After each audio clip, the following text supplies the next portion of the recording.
नमस्कार। आज हम पढ़ने जा रहे हैं चैप्टर पतझड़ की पत्तियां का भाग 2 के प्रश्नोत्तर झेन की देन। शुरू करते हैं।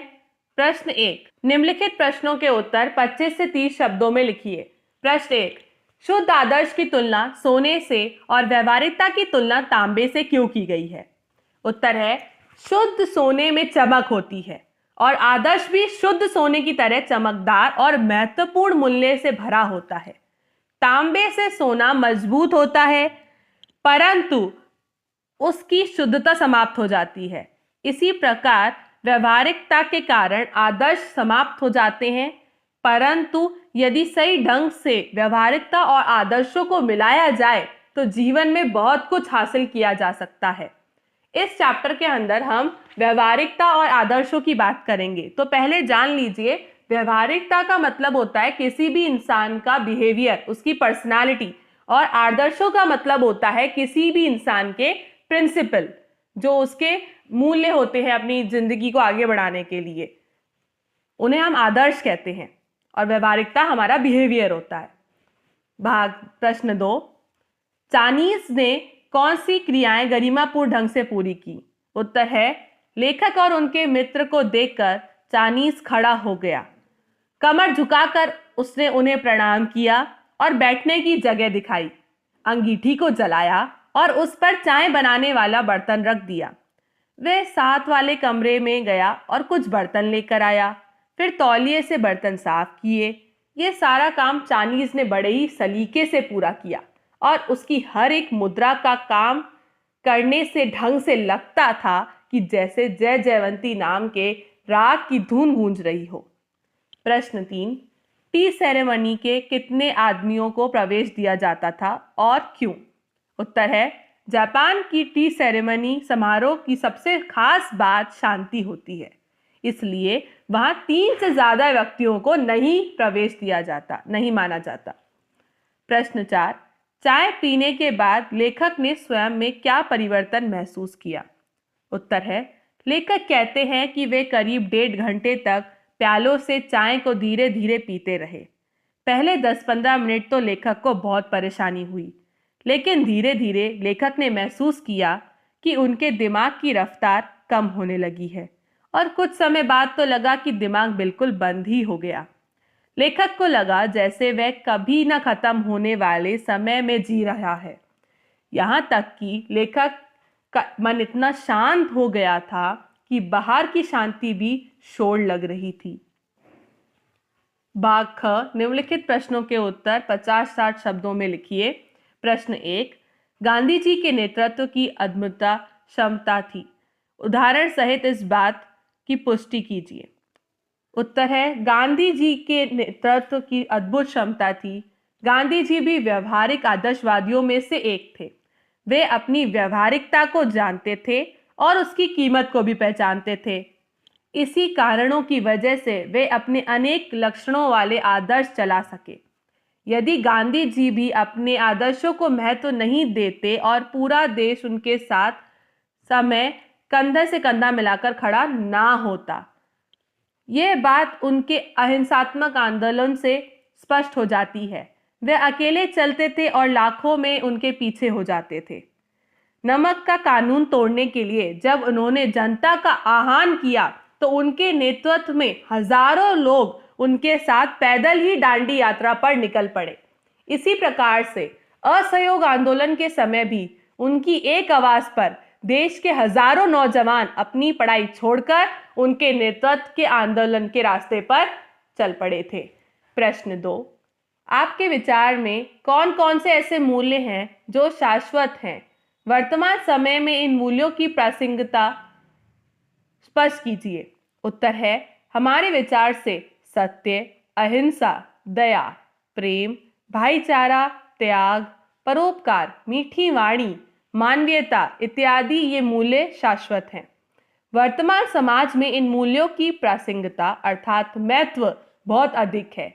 जहां जहां और जब जब इन मूल्यों का पालन नहीं किया गया है, वहां वहां तब तब समाज का नैतिक पतन हुआ है, यानी समाज में परेशानियां आई हैं। सबसे महत्वपूर्ण बात तो यह है कि खुद भी तरक्की करो और अपने साथ साथ दूसरों को भी आगे लेके चलो, और ये काम हमेशा से ही आदर्शों को सबसे आगे रखने वाले लोगों ने किया है। प्रश्न 3, शुद्ध सोने में तांबे की मिलावट या तांबे में सोना गांधी जी के आदर्श और व्यवहार के संदर्भ में यह बात किस तरह झलकती है, स्पष्ट कीजिए। उत्तर है, गांधी जी ने जीवन भर सत्य और अहिंसा का पालन किया। वे आदर्शों को ऊंचाई तक लेकर जाते थे, अर्थात वे सोने में तांबा मिलाकर उसकी कीमत कम नहीं करते थे, बल्कि तांबे में सोना मिलाकर उसकी कीमत बढ़ा देते थे। वे अपनी व्यवहारिकता को जानते थे और उसकी कीमत को भी पहचानते थे। इन्हीं कारणों की वजह से वे अपने अनेक लक्षणों वाले आदर्श चला सके। गांधी जी ने कभी भी अपने आदर्शों को अपने व्यवहार पर हावी नहीं होने दिया, बल्कि वे व्यवहार में ही अपने आदर्शों को रखने की कोशिश करते थे। वे किसी भी तरह के आदर्शों में से कोई भी व्यवहारिक मिलावट नहीं करते थे, बल्कि व्यवहार के अंदर आदर्शों को मिलाते थे, जिससे आदर्श ही सबको दिखे और सब आदर्शों का ही पालन करें और आदर्श की कीमत बढ़े। प्रश्न 4, गिरगिट कहानी में आपने समाज में व्यापार अवसरानुसार अपने व्यवहार को पल पल बदल डालने की एक वानगी देखी। इस पाठ के अंश गिन्नी का सोना के संदर्भ में स्पष्ट कीजिए, आदर्शवादिता और व्यवहारिकता, इनमें से जीवन में किसका महत्व है? उत्तर है, गिरगिट कहानी में स्वार्थी इंस्पेक्टर समाज में व्यापार अवसरानुसार अपने व्यवहार को पल पल बदलता है। वह अवसर के साथ साथ जहां उसका लाभ हो रहा होता है, उसी के अनुसार अपना व्यवहार बदल देता है। गिन्नी का सोना कहानी में इस बात पर बल दिया गया है, इस बात पर जोर दिया गया है कि आदर्श शुद्ध सोने की समान है। उनमें व्यवहारिकता का गुण मिलाकर उन्हें और अधिक मजबूत किया जा सकता है। समाज में देखा गया है कि व्यवहारवादी लोग आदर्शवादी लोगों से बहुत आगे तो बढ़ जाते हैं, परंतु वे अपने जीवन के नैतिक मूल्य को पीछे छोड़ देते हैं, यानी बेसिक प्रिंसिपल्स को पीछे छोड़ देते हैं और स्वार्थी हो जाते हैं। सबसे महत्वपूर्ण बात तो यह है कि खुद भी तरक्की करो और अपने साथ साथ दूसरों को भी आगे ले चलो, और ये काम हमेशा से ही आदर्शों को सबसे आगे रखने वाले लोगों ने किया है। हमारे समाज में अगर हमेशा रहने वाले मूल्य बचे हैं तो वे सिर्फ आदर्शवादी लोगों के कारण ही बच पाए हैं। व्यवहारवादी लोग तो केवल अपने आप को आगे ले जाने में लगे रहते हैं, उनको कोई फर्क नहीं पड़ता अगर समाज को नुकसान भी हो रहा हो। प्रश्न 6, लेखक के मित्र मानसिक रोग से क्या क्या कारण बताए? इन्हें आप इन कारणों से कहां तक सहमत हैं? उत्तर है, लेखक के मित्र ने मानसिक रोग के कारण बताते हुए कहा कि वहां जापान में कोई आराम से नहीं चलता बल्कि दौड़ता है, अर्थात सब एक दूसरे से आगे जाने की सोच रहे हैं। कोई भी व्यक्ति आराम से बात नहीं करता, वे लोग केवल काम की ही बातें करते हैं। यहाँ तक कि जब जापान के लोग कभी कभी अपने आप को अकेला महसूस करते हैं तो वो किसी और से बात नहीं बल्कि अपने आप से ही बात करते हैं। जापान के लोग अमेरिका से प्रतियोगिता में लग गए, जिसके कारण 1 महीने में होने वाला काम वे पूरे 1 दिन के अंदर खत्म करने की कोशिश करते हैं। ऐसा करने के कारण जब दिमाग थक जाता है और टेंशन में आकर पूरा इंजन टूट जाता है। यही कारण है कि जापान के लोग मानसिक बीमारी बहुत अधिक फैल गई है। इन कारणों को हम पूरी तरह से सहमत हैं। इन कारणों से हम पूरी तरह से सहमत हैं। प्रश्न 7, लेखक के अनुसार सत्य केवल वर्तमान है, उसी में जीना चाहिए। लेखक के अनुसार सत्य केवल वर्तमान है, उसी में जीना चाहिए। लेखक ने ऐसा क्यों कहा होगा, स्पष्ट कीजिए। उत्तर है, लेखक के अनुसार सत्य केवल वर्तमान है, उसी में जीना चाहिए। हम लोग या बीते हुए दिनों में रहते हैं या आने वाले दिनों में, जबकि दोनों ही समय झूठे हैं। वो इसलिए क्योंकि एक तो बीत चुका होता है और दूसरा अभी आया ही नहीं होता। तो बात आती है कि सच क्या है। तो इस बात पर लेखक कहते हैं कि जो समय अभी चल रहा है, जो वर्तमान चल रहा है, प्रेजेंट, वही सच है। भाग घ, निम्नलिखित के आशय स्पष्ट कीजिए। पहला, समाज के पास अगर शाश्वत मूल्यों जैसा कुछ है तो वह आदर्शवादी लोगों का ही दिया हुआ है। उत्तर है, हमारे समाज में अगर हमेशा रहने वाले कई मूल्य बचे हैं तो वे सिर्फ आदर्शवादी लोगों के कारण ही बच पाए हैं।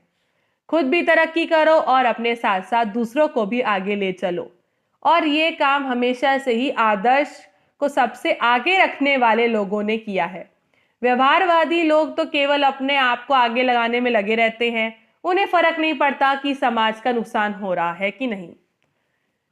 भाग 2, जब व्यवहारिकता का बखान होने लगता है तब प्रैक्टिकल आइडियलिस्टों के जीवन में आदर्श धीरे धीरे पीछे हटने लगते हैं और उनकी व्यवहारिक सूझबूझ आगे आने लगती है।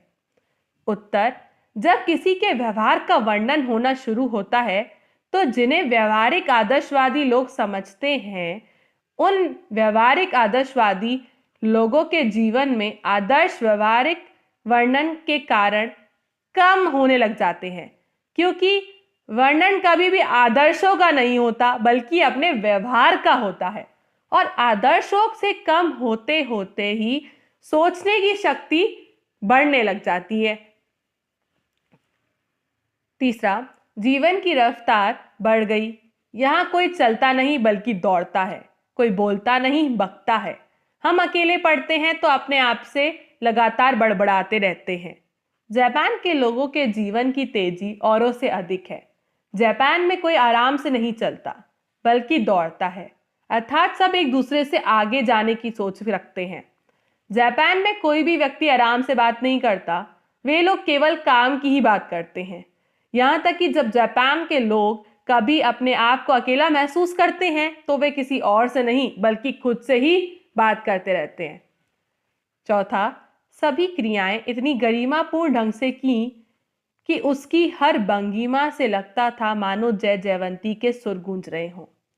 उत्तर है, जापान में चाय बनाने वाले को चाइनीज कहते हैं, और उसने लेखक और उनके मित्रों के स्वागत से लेकर चाय परोसने तक का सारा काम इतने ही सलीके से पूरा किया और उसकी हर एक मुद्रा का काम करने ढंग से लगता था कि जय जयवंती के नाम के राग की धून गूंज रही है।